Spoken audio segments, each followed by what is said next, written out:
Good morning. My name is Akashdeep and I am a second year BTech student at IIT Kharagpur in the Aerospace Engineering Department. This is my low speed aerodynamics assignment. This is the video task for question number 5. The problem statement is to define the aerodynamic center and center of pressure, and then we have to also look at the plot and define the salient features of the plots which are being given here. So the first two plots are 2412 airfoil and the third is of the 0012. So let's start with the whiteboard and explain them. So first I'll describe what center of pressure is. So if you have an airfoil, the net resultant force R due to the moving fluid on the airfoil, it is acting at a certain point. This particular point where the pressure difference is, let's say this R is due to the pressure difference. So pressure due to the pressure distribution of the airfoil, so it is something like this. Due to the pressure distribution of airfoil, this it acts at a certain point which is called the center of pressure. And aerodynamic center is another such point where it is the point at which if we the pitching moment coefficient that we have, it does not vary with the angle of attack at small regions. However, it does vary at very high values of alpha. So there are two such points. I'll just write down. So because we will use them later. So aerodynamic center and center of pressure. So these 2 points. And now also one more prerequisite thing that I would like to tell here is that since we are discussing about two particular airfoils, 2412, 0012, we can figure out whether which one is cambered and which one is symmetric, positively cambered, symmetric, negatively cambered from the name itself. So 2412 is cambered because first digit represents that point 02 C. C is the chord length. This is the maximum camber at a distance of 0.4 C from the leading edge with a thickness, maximum thickness 0.12 C. However, 0012, similar nomenclature following, it will be at 0 camber, 0 distance, 0.12 thickness. So obviously 0 camber, 0 thickness, 0 distance means it is a symmetric airfoil because main camber line and the chord line are coinciding. So this is how we can say that this is cambered. This is also cambered for the same, this is a different plot for the same airfoil. This is symmetric. So this is just a small prerequisite nomenclature. So these airfoils are very famous. These are NACA, National Advisory Committee for Aeronautics, which was a forerunner of the NASA, which is well known today. It conducted 1930s and 1940s. They conducted a lot of experiments to measure the lift drag moment coefficients, and which are even being used today. So they conducted these experiments, and we are going to discuss these two airfoils particularly. So if we consider particularly these plots now, salient features of the plot. So the first plot is CL versus alpha, this particular plot.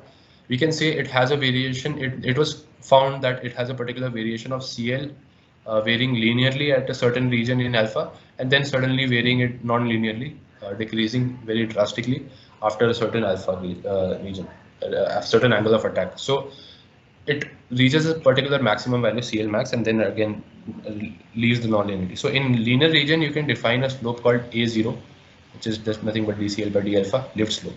So this is just a term that you can define. So CL, as we can see that CL varies linearly in this region. This basically physically means that the airfoil, the streamlines is very smooth and attached to the airfoil. So it is attached to the airfoil, and this particular region means it is flow separation. So it is not attached.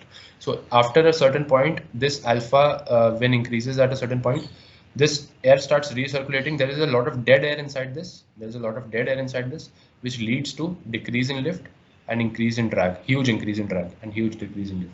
So this is why this undergoes stalling, and it can be dangerous in practical situations for an airplane in general if the plane stalls. Also, since this flow reverses and goes recirculates and reverses, it is also called reverse flow in this particular region.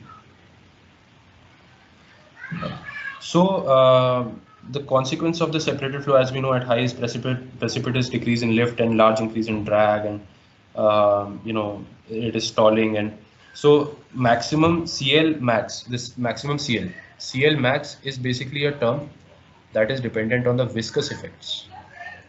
So using the inviscid theory, we will not go extensively into this.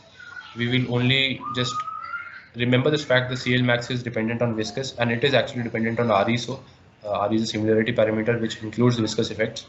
So it is dependent on RE, and CL max is an important property, practically important, that CL max, when it increases, stalling velocity decreases. So we need to increase this. It's still a very active research problem that CLmax increases, stalling velocity decreases. So this is a very active research problem, and it's important to know that we should aim to increase our CLmax. Now, the next point that I would go to and discuss about is that looking at the plot, there is one important difference you can notice, that at alpha is equal to alpha is equal to 0. For this plot, CL is not 0, it is greater than 0, but for this plot, CL is approximately equal to 0. You can assume it is 0. But why is that? Because this is for a symmetric airfoil. So symmetric airfoil at 0 angle this produces no lift. Lift equal to 0. For a cambered airfoil, however, there is lift at 0. So it's intuitive also. It is also, you can say that pressure difference is existing and there's no pressure, no net imbalance. So that is why at alpha is equal to 0, CL is 0 because lift is 0. Similarly, here it is. So in this case, it has to be some negative angle of attack to make sure that the lift is getting 0. So that is why cambered airfoils can be, that is how cambered airfoils can be differentiated from the CL versus alpha plots with symmetric airfoils. And this particular angle, just by terminology, is called zero lift angle of attack. So this again is important point to be noted, that how we can differentiate. Now the next thing I would like to discuss is that about the moment coefficients. Now till now we have just discussed about CL, alpha and CL max, different points like that, so these were all CL in viscid flow theory. However, we cannot calculate CL max and all this, although we discussed it, but we cannot calculate it. It becomes a part of viscous flow theory, which is not in the scope as of now. And we have discussed it briefly, very briefly, and we have just gone through it, and we have defined the plot and studied the plot in certain aspects. Now the next aspect of the plot I want to study the plot is in terms of moment coefficient. So just a second. Yes, so moment coefficient will be basically defined as about the quarter chord in this particular situation.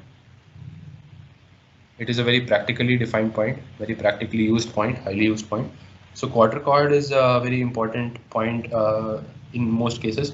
And in this particularly cases, we'll discuss in two cases. First, in case of C/4, and in case of also aerodynamic center, as I'll discuss later.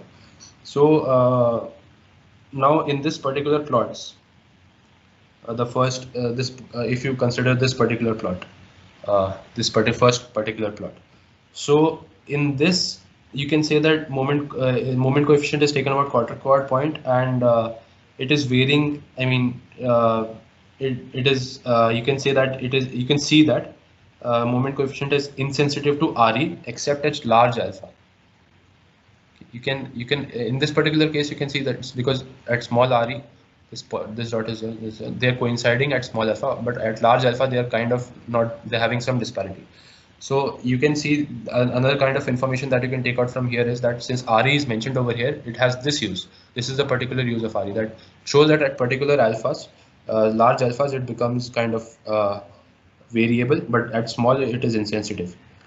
So this is how you can again take out this particular information.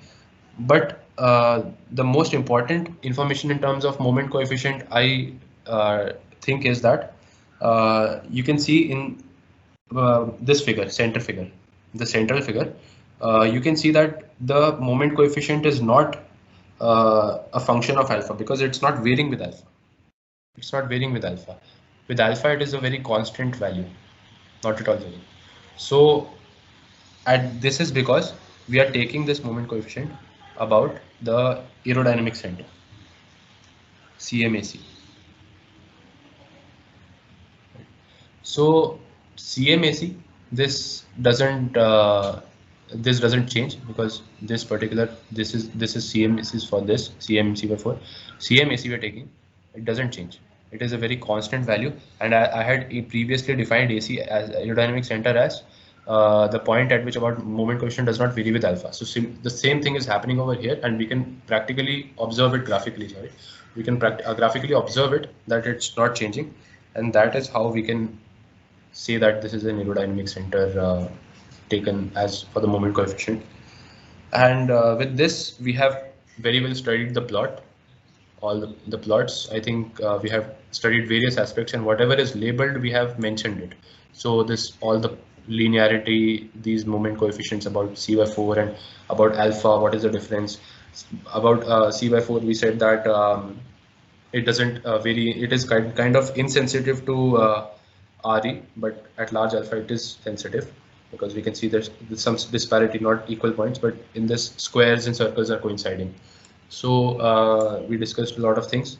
So I think I'll just recap in points about what we have discussed. So we have discussed about how nomenclature of airfoils to some extent, discussed about what are the points, center of pressure and aerodynamic center. We've also discussed about the CL max versus alpha, CL max, and how we can only study it to a certain extent at the point. And we have also discussed what is the RE variation with CM, and CL max is also dependent on RE. You can see over here, like, it's not visible over here, but yeah, it does depend and becomes a part of the viscous flow theory. And A0 is the slope. We have discussed about alpha L is equal to 0 and how we can differentiate between a symmetric airfoil and cambered airfoil just by seeing the intercept of the linear region. So that is again that one data that we have taken out from the plot. And we have the last thing we discussed was that variation of CMAC with alpha. That was actually nothing. It does not vary with alpha. CM does not vary with alpha at aerodynamic coefficient center. Sorry. So CMAC with alpha is not dependent on alpha basically. So with these particular data, I think we can get a clear picture, a very good idea of looking at the plots and taking out information and whatever data we need, and sufficient things that we need from these particular plots. So with this, I would end my presentation for this particular question, as we have successfully taken out all the information for the plot and also defined the aerodynamic centers for two different airfoils by NACA. Thank you.